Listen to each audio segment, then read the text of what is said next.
Welcome to 360 Money Matters, where financial planners Billy and Andrew talk all things financial planning. This podcast aims to increase your knowledge and confidence with all things money. Each week, they will cover topics like wealth creation strategies, investment principles, creating passive income, paying off your debt faster, and much, much more, so you can live a life on your terms without limits. Hello and welcome back to another episode of the 360 Money Matters podcast. I am Billy and I'm joined by my co-host Andrew. Bills, we're back again for another podcast. We are back again, Andrew. And back in the recording studio. Good to be back again. Good to be back again. Absolutely, mate. How's things? Everything's going well, Bills. Everything is going very well. Yeah, other than obviously the cost of living going up, which is exactly what we're talking about today. Notice how I threw that one in there? That's it. Good conduit. I like it. So today what we're doing, obviously things are getting more expensive, cost of living pressures. You go and couple that with interest rate increases, and we're getting a lot of feedback and having a lot of discussions with the people that we're helping in terms of what we're doing day in, day out as financial planners. Obviously, the cost of stuff is getting more expensive, and what it's doing is it's putting additional pressure on people's cash flow, additional pressure on people's budgets. So what we wanted to do today was to talk about the same concept that we've been talking about in terms of cash flow management, but just in a bit of a different light and probably a much more simpler way to look at it. But hopefully it's easier just to remember some key headline numbers that we tend to use as rules of thumb. But yeah, that's what we're going to talk to everybody about today. Yeah, exactly. Quick, easy, sharp way that you can manage your cash flow without having to, go through all of the other, cumbersome work that's involved, which, look, I guess the thing to point out in all of this, and not to discredit this entire episode, but it's not the strategy. Like, this is it's a rule of thumb. Yeah, it's a simple rule of thumb. Utilize this to make sure that things are on track, but it's not what you should be deploying as, the absolute be all and end all. You consider, cash flow management as running a marathon. This is running a half marathon. This is building up to the big one. So yeah, not to discredit everything that we're doing here, but this is a way to, get things under control quickly, easily, and get you on the right path. It's like an appetizer. Exactly right. So without any further ado, what we're talking about is the 50-30-20 rule. Essentially, when it comes to cash flow management and allocating your budget.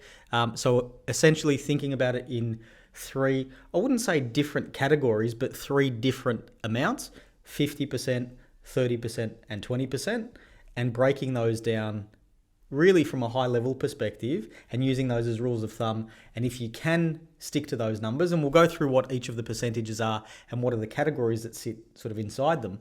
But if you can stick to those percentages, I guess as a rough rule of thumb, you're probably about right in terms of your optimal money management position. Anything north of those, you're optimizing your position even further. But yeah, this is the rule of thumb that we use as an industry when we're talking about it. So Andrew, let's get into the first one, 50%. Yep, 50%. 50% is your needs. Now, essentially what we're looking at here is your after-tax income. So if you're earning, $100,000 a year, it's not 50%, goes towards your needs based off $100,000 a year. It's $100,000 a year less your tax. So your net cash flow, 50% of that goes towards your needs. Now, these are the things that you essentially cannot live without. So your Netflix subscriptions are not a need. That is definitely not forming part of this bracket. Arguable if you can't live without it, right? Yeah. So, although they have changed it now, you can get the subscription for less if you're prepared to watch ads. Really? Yep, there you go. Has that come out? I didn't realize it just came out. Yep. Ah, there you go. Well, there's one way to budget saving tip. That hole. But no, 50% of your budget approximately should be allocated towards the needs. You're talking about your bills, your mortgage payments, your rent, your groceries, your utilities. These are things that you absolutely cannot live without. Now, it's not to say that you can't reduce these expenses. So a lot of the times, really common, you sit down, you do a budget with someone, you say, Andrew, people tell me, Andrew, you told me 50% is going towards my needs. That's the stuff that, we're not even going to look at optimizing. We're not going to look at, reducing down. That's it. It's like, no, hold on. Still spend less at the grocery store. You can still, try and price match for your gas, your electricity, your utilities. You can still try and get a cheaper interest rate on your mortgage. There are still things that you can do to drive these expenses down. This is just a rough rule of thumb on approximately how much you should be spending in these areas. On that note, vehicle.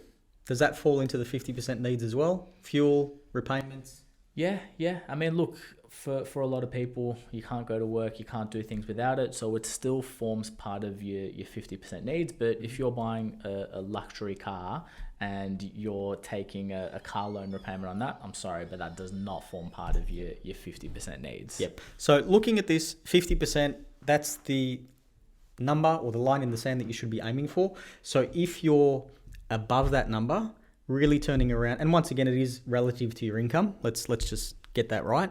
But if you're above that number, you should then be looking at that going, okay, I'm actually sitting at 55%. I need to somehow shave off 10% of all of these total expenses because I'm aiming for the 50% mark or lower. If you're lower, absolutely fantastic. Doesn't mean you can't optimize further. Yep. It's just that using this number, that's the line in the sand. We don't want to go above the 50%. Yep, exactly right. Yep. Exactly right.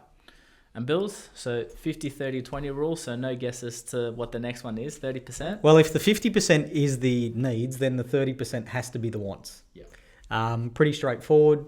Obviously, you're using a large portion, 30%, on the stuff that you want to do.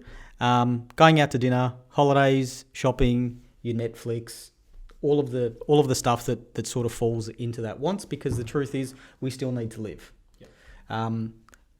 This one here in particular comes with a high degree of discretion as well too, because a lot of those expenses, maybe not some of the ones necessarily that are fixed and the same thing, like your Netflix subscription or your pay TV subscriptions, but say something like going out for dinner.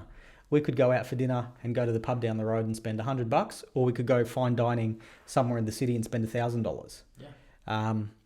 That'd be some pretty nice food and some good drinks as well too. But as an example, that one there is highly discretionary as well. So needing to make sure that you do treat it with discretion and caution, because you do want to cap that at that 30% mark. Yeah, exactly right. And this is probably, part of the amount that you can start to manipulate. If you've got a mortgage that represents a larger portion of your income, then you drive this one down as opposed to the next one. But your 30% is the one that, that's where you're factoring in that buffer. That's where you're making the biggest adjustments to your lifestyle if other areas are just, for whatever reason, not possible to alter. The wants should be the discretionary stuff. That should be the things that you can, I was going to say dial up or down, but dialing up probably isn't a good idea. Just dial down.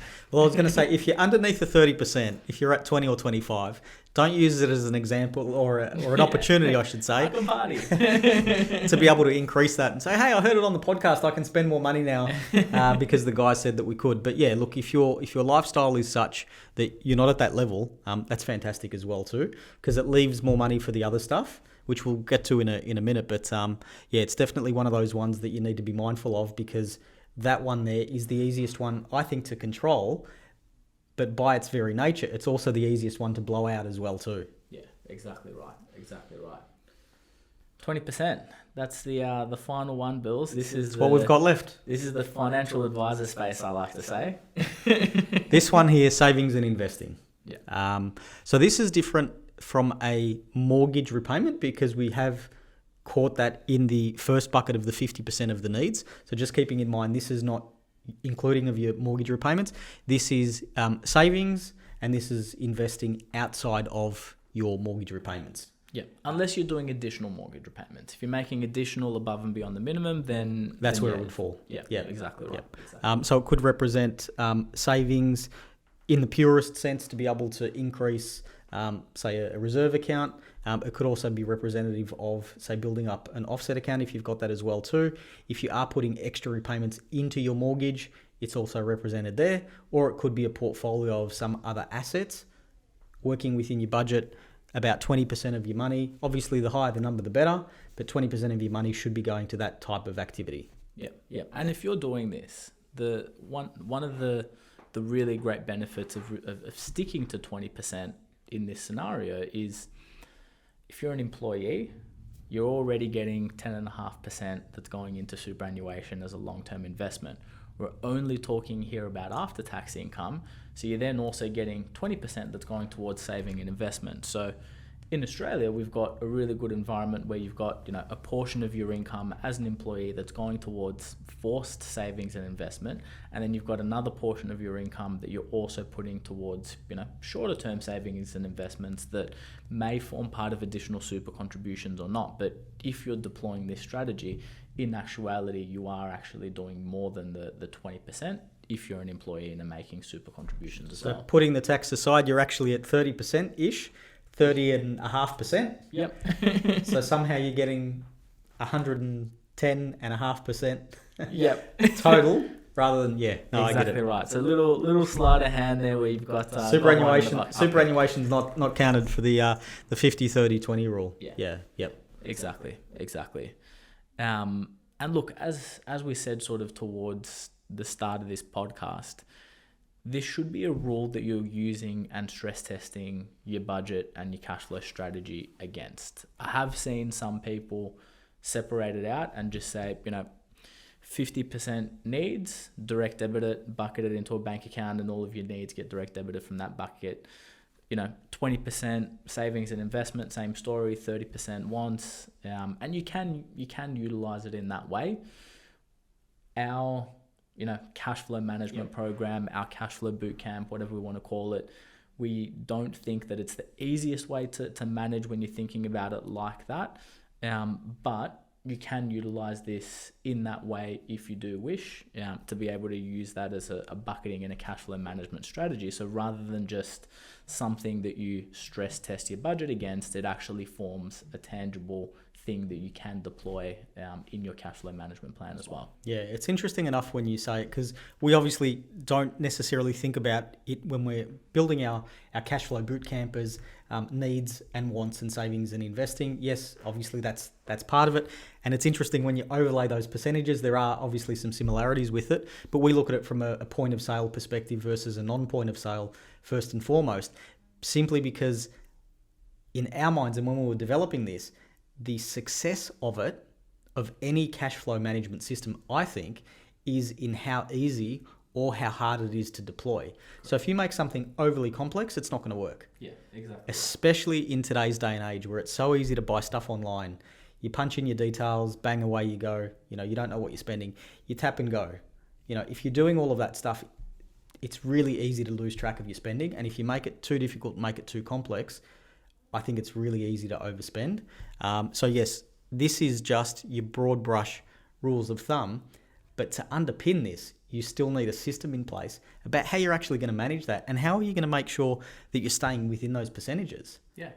So it's good to have that there and written down, but you actually need a system in order to be able to deploy it to make sure that you're staying within those boundaries. Yeah. So the way that we do it, obviously we've got a cash flow bootcamp whereby you're separating out, your point of sale expenses, your non-point of sale expenses, your investment funds, and all of the other buckets that you're saving for. So just summarize the whole podcast in one sentence.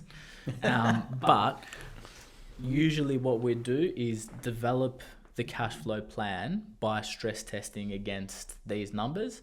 And then in addition to that, on an annual basis, or if circumstances are changing, review it and stress test it against this 50-30-20 rule. So at the end of the day, if your mortgage expenses go up because interest rates are rising and because that's everything that we're talking about at the moment, then you need to look at it and say, okay, well, that money's going to come from somewhere. So where is it going to come from? Am I going to now be spending more on the needs and less on something else? Am I going to be going into a negative position? What am I going to be doing in order to be able to account for that? And utilizing this, broadband and essentially, something to benchmark it against is what we use to be able to manipulate the numbers on the other end of it. Simple. I like it. Exactly If right. only it was that easy. Exactly right. If only you could just stick to it and not need to worry about it ever again. And realistically, it's setting that foundation and knowing that you're not going to get it right at the start. And what you set today will not necessarily be relevant and the same for tomorrow. So it's one of those things, you get your foundations right, and in my mind, you kind of keep tweaking the levers a little bit and pivoting a bit and adjusting here and there, and you get as close as you possibly can to, the 50-30-20 rule. We're using our strategy with our cash flow bootcamp about getting that right. You set it up, but all of a sudden, Netflix turns around and says, rather than charging you $20 a month, we're going to charge you 10 because you're going to watch ads now. Yep. So, that's a really bad example, but you've got $120 extra a year. You go back and tweak your budget and go back and tweak your numbers. Yeah. That's a really bad example because $10 a month is really not going to do that much for you. But I wasn't going to correct you, but a that's couple all of right, cups of coffee. We should probably talk about petrol instead, or maybe groceries or something like that. But so you get that the foundations of it right. But it's one of those things I think that you're always tweaking because the circumstance and the environment's changing. Yeah, exactly right. Exactly right.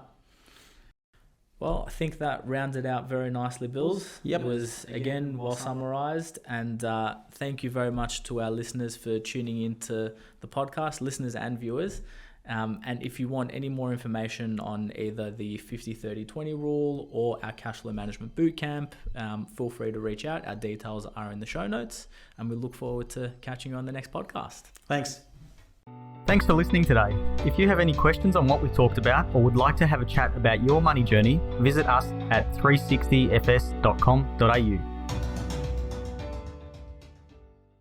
Just a reminder to our listeners that the information contained in this podcast is general in nature and it is not intended as personal recommendations for the audience. Please consider whether the information suits your circumstances before acting on it. This information is provided by Billy Amiridis and Andrew Nicolaou of 360 Financial Strategists Pty Ltd, authorized representatives and credit representatives of AMP Financial Planning.